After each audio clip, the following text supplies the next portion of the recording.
My name is Gavin Evans, and this is my review for The King of Comedy. And I know this movie came out in 1982, but it still reminds me of BoJack Horseman and Better Call Saul, because all three stories just have these insufferable main characters, and you're just watching them make bad decision after bad decision, and it's just a very uncomfortable, embarrassing, cringy watch.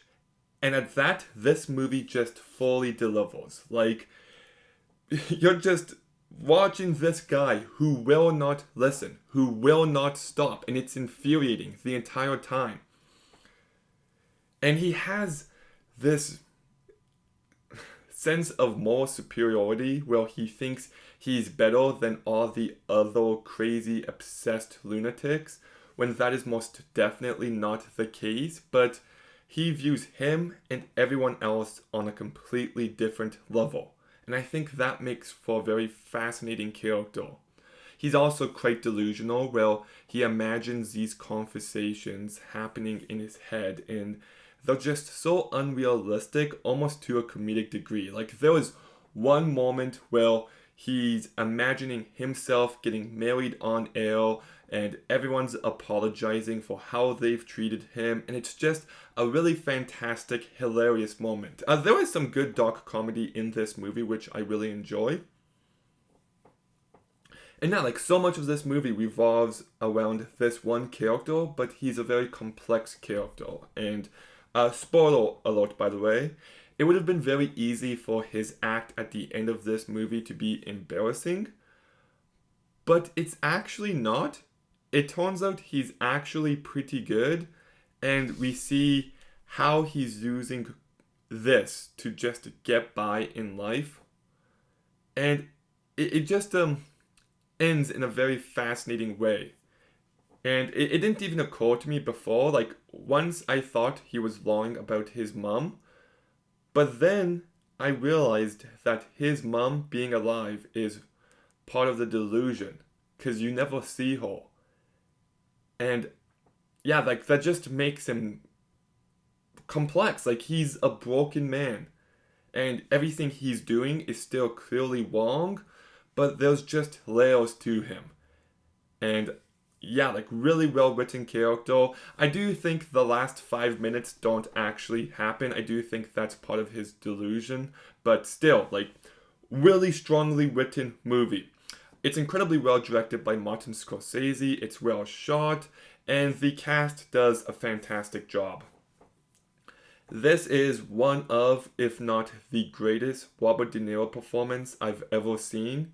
He is just perfect in this movie. He brings this character to life so incredibly well. He nails every beat he needs to. And I love his delivery at the end of the movie. Well, you can tell he's trying to come across as confident. And you can tell that it's rehearsed. And yeah, just excellent performance.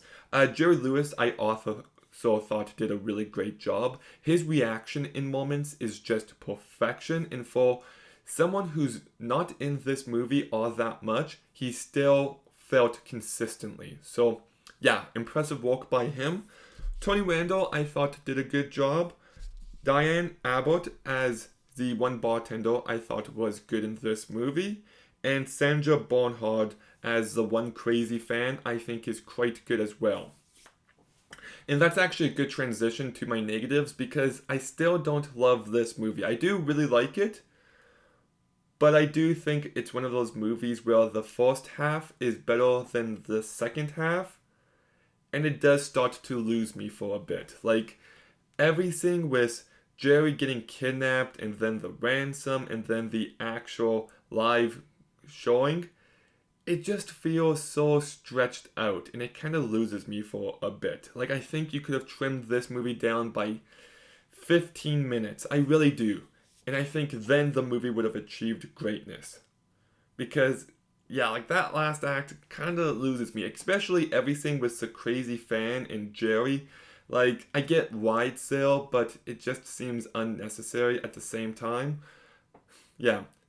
I know I complain about Martin Scorsese's one-times all the time, but even in his shorter movies, I still gotta complain about it. I gotta be true to my thoughts on the movie. But I still like this movie. I don't love it quite as much as everyone else, but it's one where I actually understand the passion behind it.